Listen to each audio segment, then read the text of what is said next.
The Princess and the Human, Book 2, Chapter 15, Future Goals. Kajetan was bored. Not that it was anything new. Boredom had been accompanying him for as long as he could remember. His parents loved him, but they were always busy governing. His sister somehow had even less time than they did, and also had moved out to the other side of the planet. There also wasn't much to say in terms of friends.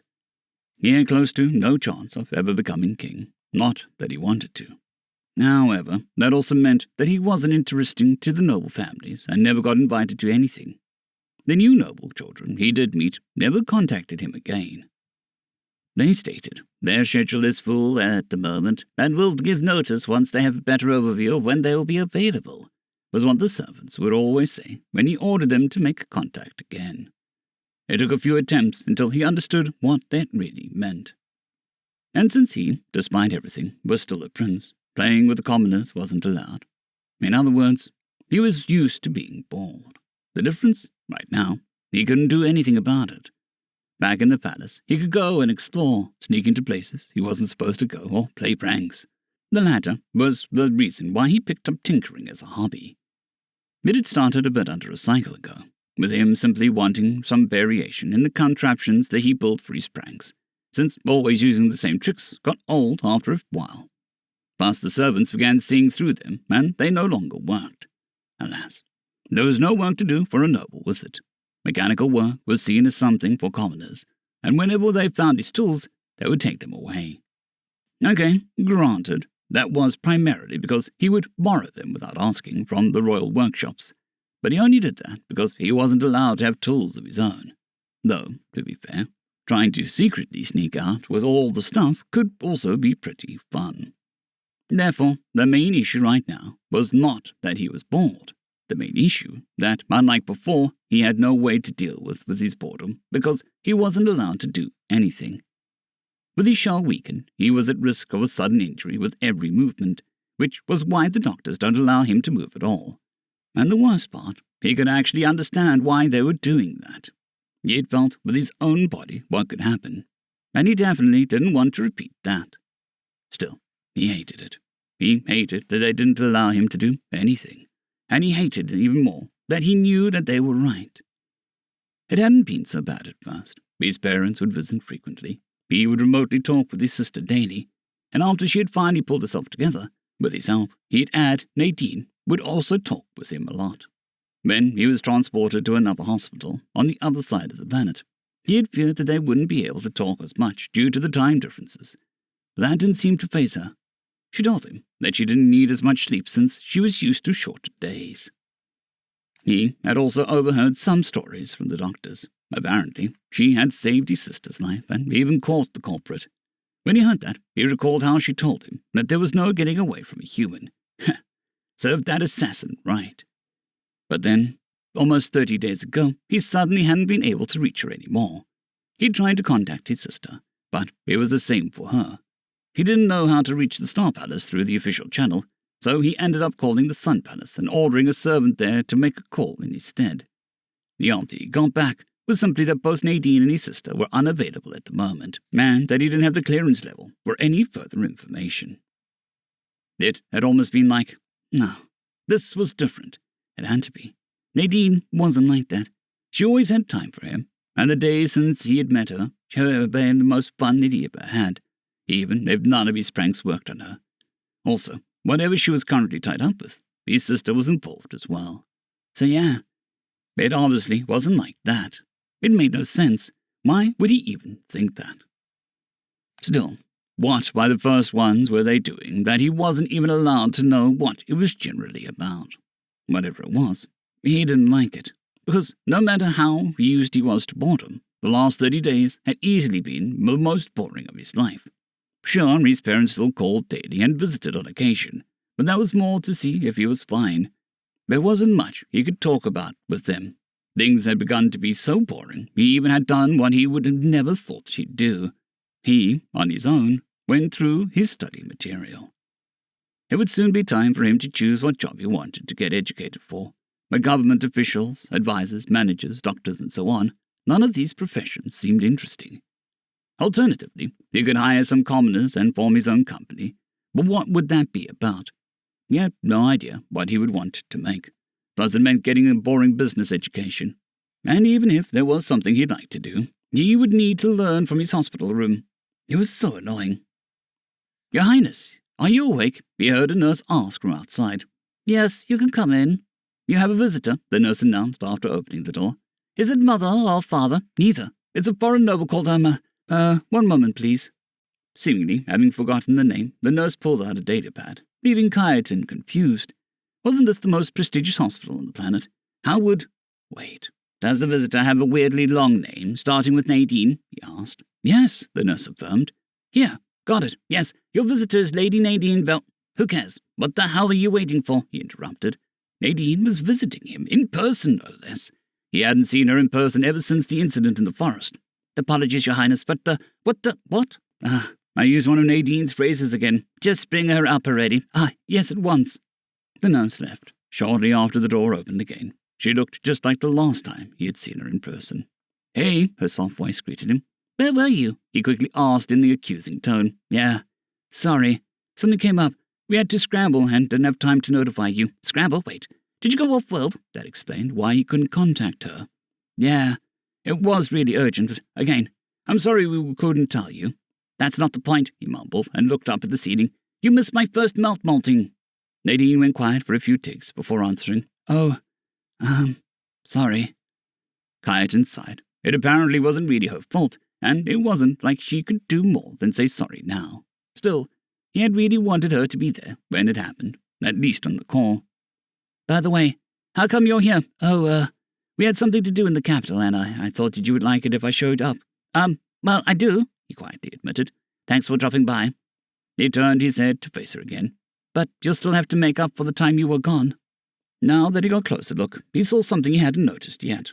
Under her usual clothes, she wore another set of clothes that fit tightly and seemed to cover everything from her neck. Were humans really that obsessed with covering their bodies? Actually, on second glance, it looked more like protective gear. But what would she, of all people, need protection from? Wouldn't it rather be the other way around? He jokingly thought. Then it clicked. "Oh, I think I can do that," she answered his previous statements, pulling the prince out of his thoughts. "I got something for you. Took a while, but it got finished while I was gone. Where is your datapad?" Here on the nightstand," he said, pointing to the other side of the bed.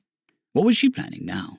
Now that he was someone who would say no to gifts, but why would she need his datapad for it? "Remember how I told you that, other than your language, I was learning something else I didn't want to tell you about?" she said with a smile as she connected a small device to the datapad. "I'm learning the Veneri way to code. I originally wanted to do this all by myself, but that might have been a bit ambitious. Then I barely knew your alphabet and language didn't help. So yeah, the tutor did a lot of the heavy lifting here, and also the final touch, as I mentioned. Didn't want me to do anything on it at first. Work of a commoner, yada yada yada. Seriously, had to pull the 'my culture is different, don't insult it' card, anyway. Hope I'll be able to make the next one myself." "The next what?" "Okay, I'm done. Can you hold the pad or wait?" Suddenly, Nadine's gemstone-like eyes lit up. "If you've altered, does that mean that you're better now?" "Well, the new shell also got damaged, but not as badly as I feared.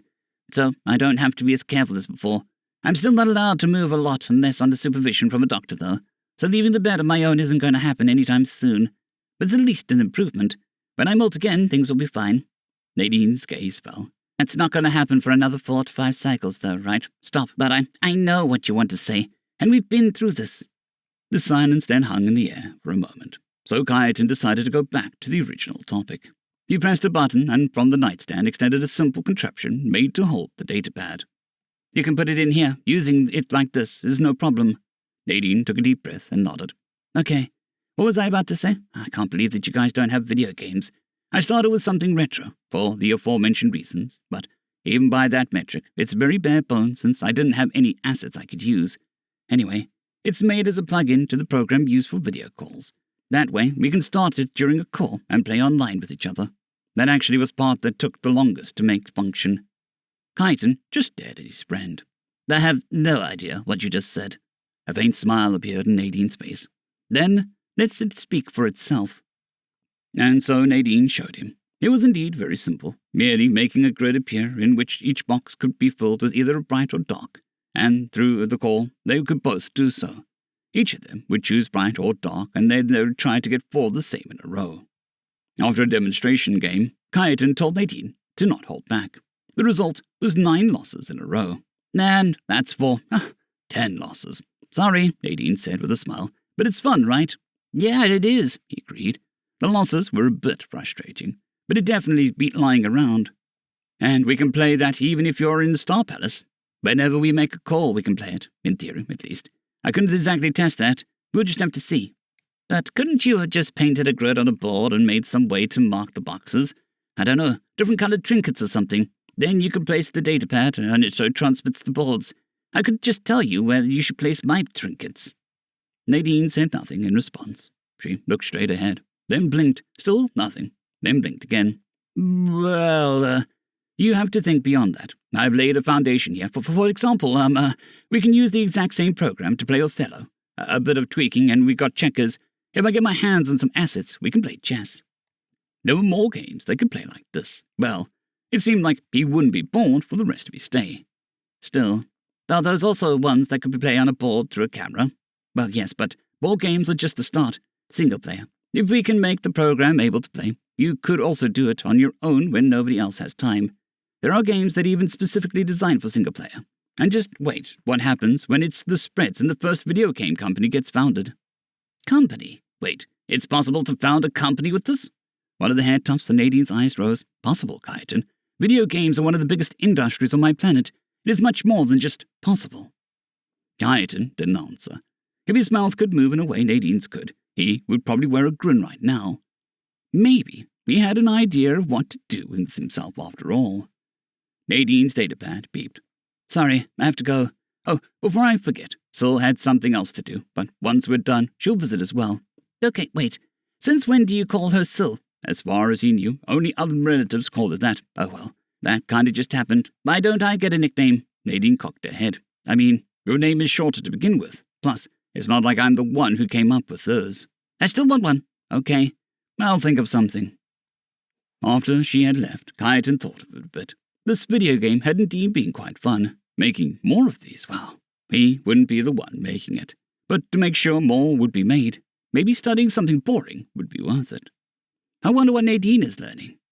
She knew a lot about different things, which was strange, now that he thought about it.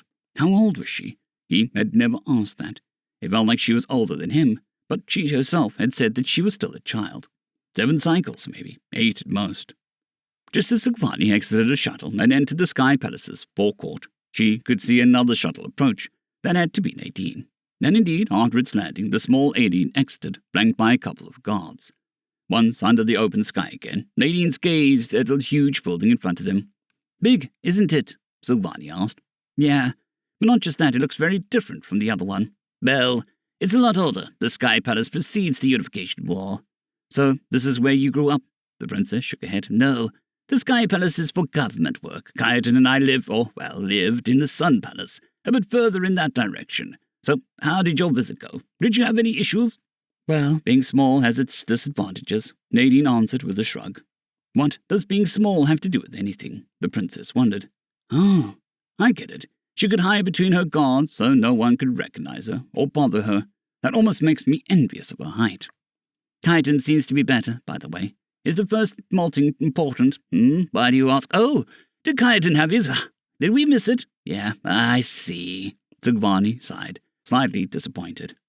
Well, at least that means he is no longer so vulnerable. But yes, the first molting is seen as the beginning of adolescence and the first step towards adulthood. The latter beginning with the second one. It is considered a special day for us. Oh, so that's why he was so down about it. Yes, the timing was unfortunate. Sevane turned and began walking towards the palace. Nadine followed her. How do you feel? The princess asked. Better. Talking with Kaiten helped. It always does. Then, are you ready to meet the king and queen of Humne? Would saying no change anything? It wouldn't. Then, no. That got a chuckle out of Sevane. Although, Nadine continued, going by what you told me, I'm surprised they didn't cancel everything else and insisted on meeting us immediately. They are not that bad, Sevane rectified, unless Kaiten or myself are threatened. They are reasonable and competent rulers, as long as they don't try to hold a conversation with someone, so, I should probably apologize in advance for whatever they are going to say. Don't worry. I'm basically a commoner. I'm not going to throw a tantrum over hurt honor or something like that. That will certainly be your advantage here. I still hope they can at least make it through the greeting before getting inappropriate. Now then, let's get this over with so that we can return to more pressing matters. The gate was opened, and they entered. Silvani's parents were already awaiting them in the entrance hall. The herald announced both sides, then they closed the distance between them. Father, my greetings. I as well offer my greetings to His and Her Majesty, Nadine said, and Silvani was surprised at how much the air around her had suddenly changed. I, Nadine Valentina Esmeralda Anastasia von Clout of House Heidenfeld, daughter of Karl-Heinz and Serena von Clout of House Heidenfeld, am honored to make your acquaintance. Welcome, Sil, the king responded. And you as well, the queen continued. I must say, the length of your name was quite surprising to me when I heard it for the first time. Is that a human tradition meant to compensate for your kind short height? Silvani suppressed the urge to groan. Not even one first one's damned sentence. End of chapter.